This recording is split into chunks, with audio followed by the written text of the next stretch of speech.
कालू कौवा जंगल में बैठा हुआ बोर हो रहा था। वो कुछ करना चाहता था। अरे मैं क्या करूं, बोर हो रहा हूँ, चलो कहीं जाता हूँ। कालू कौवा जंगल के सब पक्षियों का मजाक उड़ाता था और यही उसका काम था। अरे कालू, आप यहाँ क्या करने आए हो, मुझे बताओ। अरे मैंने तुमसे एक बात पूछनी थी कि तुम्हारा कद इतना छोटा क्यों है, मुझे बताओ। छोटी टोनी चिड़िया, बताओ तो सही। कालू, ये अच्छी बात नहीं है, तुम हर किसी का मजाक उड़ाते हो। जंगल में कोई तुम्हारा मजाक नहीं उड़ाता। मैं नहीं बात कर रही तुमसे, जाओ यहाँ से। अच्छा जाना मत, मैं बोर हो रहा हूँ, बताओ तो सही क्यों छोटा है। रानो चिड़िया को गुस्सा आ जाता है। वो भी गुस्सा करके वहाँ से चली जाती है। अरे सभी डरते हैं मुझसे, कोई मुझसे पंगा नहीं ले सकता इस जंगल में। मैं सबसे ताकतवर हूँ, भाग जाओ यहाँ से, तू भाग। कालू कौवा फिर से बोर होने लगता है। वो फिर किसी शिकार को ढूंढने लगता है। आखिरकार वो एक और शिकार ढूंढ लेता है जो मिठू तोता होता है। वो मिठू तोते से कहता है, अरे कालू यार, और सुनाओ, क्या हाल है तुम्हारा? बहुत देर बाद मिले हो, कहाँ गायब रहते हो?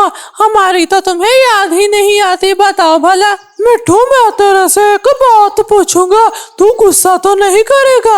अरे नहीं, मैं क्यों गुस्सा करूंगा, तू तो मेरा दोस्त है, पूछ जो पूछता है। अच्छा चल, तू मुझे ये बता कि तेरी चोंच इतनी बड़ी क्यों है? बड़ी चोंच वाले तोते बहुत बुरा लगता है, तू मुझे बड़ी चोंच। कालू, इसी वजह से मैं तेरे से बात नहीं करता जल्दी। तू मेरा मजाक उड़ाता है, तू सब पक्षियों का मजाक उड़ाता है, ऐसे कोई तुझसे बात नहीं करेगा। बड़ी चोंच वाला तोता, बड़ी चोंच वाला तोता, बड़ी चोंच वाला तोता, तेरी तो इतनी बड़ी चोंच है तोते। वैसे तो इतना बड़ा हो गया है, लेकिन अकल तुझे है नहीं। मैं यहाँ से जा रहा हूँ, बदतमीज कहीं का, हमेशा तंग करने आ जाता है मुझे। बेचारे मिठू तोते को भी कालू कौवा बेइज्जत करता है और वो वहां से चला जाता है। अरे हा, तू भी भाग गया, डरपोक कहीं का। तुझ में तो मर्द नाम की कोई चीज नहीं, अगर होता तो यहाँ ठहरता। कालू कौवा भी अपने घर को जाता है। वो भी अपनी बीवी के पास वापस जाता है। मिठू तोता कालू कौवे के घर पहुंचने से पहले ही उसके घर पहुंच जाता है। कालू कौवे के घर में उसकी बीवी गोरी बैठी होती है, जो मिठू को देखकर बोलती है, अरे तुम यहाँ, आप कालू ने क्या कर दिया भाई, बताओ। अरे आप कालू कौवे को समझाते क्यों नहीं? वो पूरे जंगल के पक्षियों का मजाक उड़ाता है। मुझे कहता है कि मिठू तेरी चोंच बड़ी है, और दूसरे पक्षियों को भी इसी तरह तंग करता है। वो कोई काम नहीं करता, उसे समझाएं। अरे मैं क्या करूं, मैं उसे समझा कर थक गई हूँ। चलो आता है तो मैं उसे कहती हूँ कि तुम्हें तंग ना किया करे, उसको आने दो एक बार। अगर ये इतना बड़ा होकर ऐसी हरकतें करेगा तो कोई इसे पकड़कर पीट डालेगा। मिठू तोता अपनी सारी बात कालू कौवे की बीवी को बता देता है और वापस चला जाता है। थोड़ी देर बाद ही कालू कौवा अपने घर आता है तो उसकी बीवी उससे कहती है, आके पक्षियों का मजाक उड़ाकर, और कोई काम नहीं है तुम्हें? एक ही काम पकड़ा हुआ है, रोज शिकायतें आती है, इतने बड़े हो गए हो, शर्म किया करो कुछ। ओए गोरी, मेरी बात सुन, अपने काम से काम रखा कर। तुझे मैंने अपने घर में रखा हुआ है, तू ज्यादा सर पर मत चढ़ मेरे। मैं सर पर ना चढ़ूं तो कोई सर पर चढ़ाने वाली दूसरी ढूंढ ली होगी तुमने। तुम्हारी शक्ल ही ऐसी है, तुम्हारे काम भी वैसे हैं। मेरी बात सुनो, अगर तुम इन कामों से बाज न आए तो मैं ये घर छोड़कर चली जाऊंगी, समझे कालू? निकल जा यहाँ से, निकल जा। मैं अब तुझे एक मिनट भी बर्दाश्त नहीं कर सकता। तू मेरे घर से बाहर निकल जा, मैं तुझे अपने घर में नहीं रख सकता। मुझे भी तेरे से यही उम्मीद थी, तो मुझे अपने घर से निकाल देगा।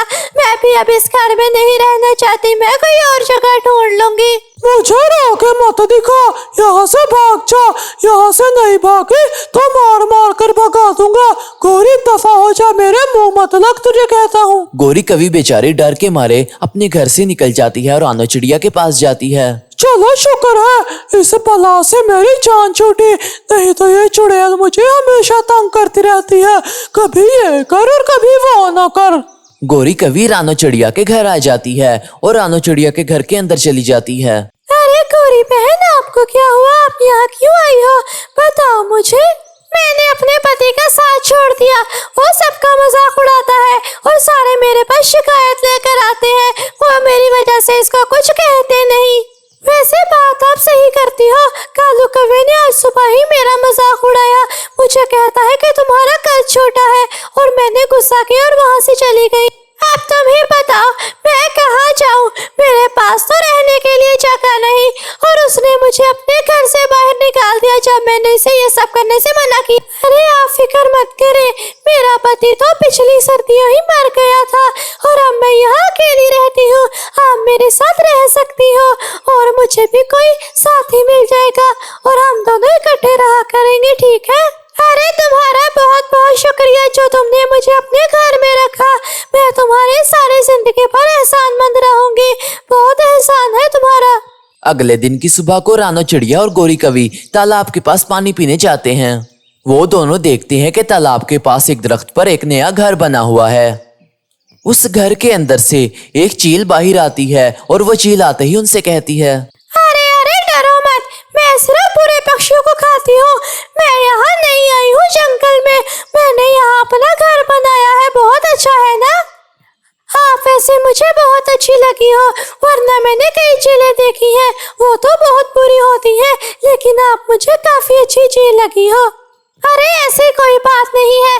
जो मेरे साथ अच्छा करता है मैं उसके साथ अच्छा करती हूँ और जो मेरे साथ बुरा करता है और बकवास करता है मैं उसे मारती हूँ। चील ये सब कुछ कहकर वहां से चली जाती है। पीछे से रानो चिड़िया, अरे मैं तो कहती हूँ ये चील हमारे जंगल में आई, बहुत अच्छा हो गया। अब अपना कालू कौवा सेट हो जाएगा इसके हाथों। क्या कहती हो तुम? अरे ये चील मुझे नहीं जानती लेकिन मैं इसे जानती हूँ। ये साथ वाले जंगल से आई है, ये बहुत मशहूर है। जो इससे पंगा लेता है ये उसको मार डालती है। अगले दिन कालू कौवा फिर से रानो चिड़िया के पास आ जाता है उसे तंग करने के लिए। अरे कालू तुम मुझे ही सिर्फ तंग कर सकते हो। हमारे जंगल में एक नई चील आई है, अगर तुम्हारे में जरा सी भी हिम्मत है तो उसे तंग करो जाकर। वो वाली चील ना जिसने तालाब के पास अपना घर बनाया है दरख्त पर, मैं उसको अभी तंग कर कर आया। मैं किसी के बाप से भी नहीं डरता। कालू कौवा अपनी तरफ से बहुत बहादुर बन रहा था। वो चील के पास चला जाता है।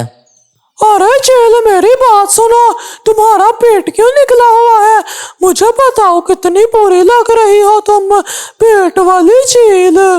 तेरी पहली गलती थी, तुझे माफ करती हूँ। यहाँ से चला जा, नहीं तो अब आखिरी बार है। इसके बाद तो सीधा ऊपर वाले के पास जाएगा। ये फिल्मी डायलॉग बहुत सुने हैं मैंने, मैं इन बातों से नहीं डरता। तुझसे जो होता है तो वो कर ले, फिर मैं बताऊंगा कि मुझसे क्या होता है। चील कालू कौवे को पीटना शुरू कर देती है और उसको बहुत ज्यादा पीटती है। चील कालू कौवे को मार डालती है। ये सब कालू कौवे की बेवकूफी का नतीजा था। इस कहानी से हमें ये सबक मिलता है कि हमें किसी को तंग नहीं करना चाहिए। प्यारे बच्चों, इस चैनल को सब्सक्राइब करो और वीडियो को लाइक भी कर दो।